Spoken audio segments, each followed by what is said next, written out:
ভোর ভোর কিন্তু বেরিয়ে পড়লাম। যাবো কোথায়? শ্বশুরবাড়ি। এক্সাইটমেন্ট খুব পরিমাণে। রাইকে কিন্তু দেখো ওড়না দিয়ে পেঁচিয়ে দিয়েছি যাতে ভোরের হাওয়াটা ওর ঠান্ডা না লাগে। তো চলো আশা করি আজকের মিনি ব্লগটা তোমাদের অনেকটাই ভালো লাগবে। সারাদিনটা কিন্তু দারুণ এক্সাইটমেন্ট আছে। বিশেষ করে সন্ধ্যাবেলা আজকে কিন্তু শ্বশুর শাশুড়িকে একটা সারপ্রাইজ দেবো। কী সারপ্রাইজ? দেখতে হলে কিন্তু ভিডিওটা পুরোটা দেখতে হবে স্কিপ না করে। তো আমরা অলরেডি দেখো চলে এসেছি ব্যারাকপুরে আর আমরা যাবো হচ্ছে শেওড়াফুলি ঘাটে। চলো যাওয়া যাক। চলে এসেছি শেওড়াফুলি ঘাটে। তো ওই যে লঞ্চটা এপারে আসছে, চলো আস্তে আস্তে ব্যাক সাইডে তোমাদের ভিউটা একবার দেখিয়ে দিই। তো দেখো কতটা অসাধারণ লাগছে। সূর্যি মামা কিন্তু এখন উঠছে। তো এই যে আমি, বাবা, রাই সবাই দাঁড়িয়ে আছে। অলরেডি লঞ্চ চলে এসেছে, চলো ঝটপট লঞ্চে উঠে পড়ি।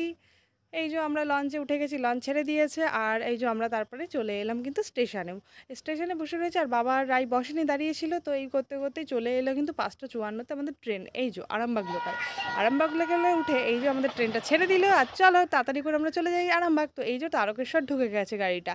তখন বেজেছিল হচ্ছে পৌনে ৭টা, মানে ৭টা ৪০।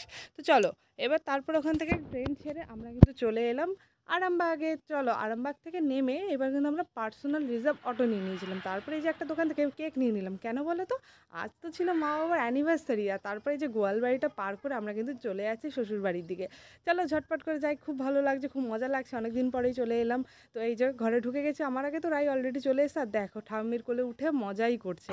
তো এই যে স্নান করে একটু বসে পড়েছে। আর এদিকে দেখো মিঠি, মিঠি হয়ে যায় বারবার, ঋদ্ধি আর রাই মিলে খেলা করছে। তো মা এখানে ডাল রোদে দিয়েছিল আর এদিকে কিন্তু মা রান্না বসিয়ে দিয়েছে অলরেডি। তো চলো এবার বিকেলবেলাতে আমরা কিন্তু তিনজনে মিলে বেরিয়ে পড়লাম একটু মাঠের দিকে বেরোতে। অনেকদিন মাঠে যাই না, তো বেশ ভালোই লাগে মাঠে কী সবজি হয়েছে সেগুলো দেখতে। মা আর বাবা মিলে এখানে কিন্তু ডাল তুলছিল। আর দেখো ওয়েদারটা দেখতে কিন্তু খুব সুন্দর লাগলেও কিন্তু খুব গরম ছিল। তো বন্ধুরা এদিকে দেখো রাই কিন্তু একটা শশা তুলেছে জমির থেকে। তারপরে কিন্তু আমরা বাড়িতে এসে এই যে বসে পড়েছি অ্যারেঞ্জমেন্ট করতে অ্যানিভার্সারি। তো চলো এই যে মাকে আমরা কিন্তু সবাই মিলে ধরেছি রেডি হতেই হবে, সুন্দর করে শাড়ি পরো শাড়ি পরো সেই করে। আর এদিকে বাবাকে ধরেছে রায়দা দাদা সাজতেই হবে সাজতে হবে। চলো মা বাবাকে এবার রেডি করে নিই ঝটপট করে। চলো বন্ধুরা মা বাবাকে রেডি করে নিই। তোমরা কিন্তু ভিডিওটা স্কিপ না করে পুরোটা দেখতে থাকো। আর মা বাবাকে দেখো রেডি করছি।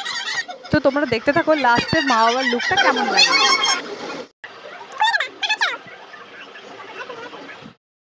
বন্ধুরা এবার কিন্তু আমরা উপরে চলে এসেছি ডেকোরেশন করতে। ছোট্টখাটো ডেকোরেশন, যেহেতু আমি একদমই হট করে সব কিছু অ্যারেঞ্জ করেছি সেহেতু আমি খুব একটা কিছু অ্যারেঞ্জ করতে পারিনি। যেটুকু পেরেছি সেটুকু শেয়ার করলাম তোমাদের সাথে। যদি ভালো লাগে ভিডিওটা শেয়ার করে দিও। আর এই যে মা বাবার জন্য একটা গিফটও এনেছি ছোটোখাটো করে।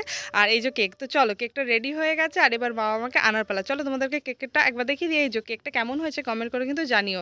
এর থেকে ভালো কেক আর এখানে পাওয়া যায় না। তো যাই হোক এবার মা বাবাকে নিয়ে আসে, দেখতে থাকো দেখতে থাকো এরপরে কি হলো। দুই নাতনি মিলে কিন্তু দাদা আর ঠাম্মিকে আর দিদুন আর দাদাকে কিন্তু ধরে নিয়ে আসছে। একদম চোখ খুলবে না খুলবে না এরকম বলতে বলতে। তারপরে দেখো কি হলো। Happy anniversary. এই দেখো আমাদের ছোট্টখাটো অ্যারেঞ্জমেন্ট। তো এই দেখো মা বাবাকে কেমন করে সাজিয়েছি, কেমন লাগছে কমেন্ট করে। আর বাবা দেখো প্রথমে হাত দিয়ে নিবাচ্ছিল মোমবাতিগুলো, তারপরে বললাম বাবা ফু দিয়ে নিবাও। তো তারপরে যাই বাবা ফু দিয়ে নিবালো। আর এখন কিন্তু মাকে বাবা সিঁদুরটা পরিয়ে দেবে। তো চলো মাকে সিঁদুরটা পরিয়ে দিক বাবা, তোমরা কিন্তু সঙ্গে থাকো। আর এই যে মা বাবার কেক কাটিং চলছে, হ্যাপি অ্যানিভার্সারি। তো দেখো দিদিভাইকে কী করেছি, পুরো কিন্তু একদম ভূত বানিয়ে দিয়েছি। আর এদিকে মাকেও দিচ্ছিলাম, বেশ মজাই কিন্তু হলো, ছোটোখাটো হলেও খুব আনন্দ করেছি আমরা সকলে মিলে। আর মা বাবার গিফটটা কিন্তু রাই দিল মা বাবাকে। আর দেখো কেমন হয়েছে ফটো ফ্রেমটা কমেন্ট করে অবশ্যই জানিও। ছোট্টখাটো অল্প সময়ের মধ্যে এইটুকুই অ্যারেঞ্জ করতে পেরেছি আমি।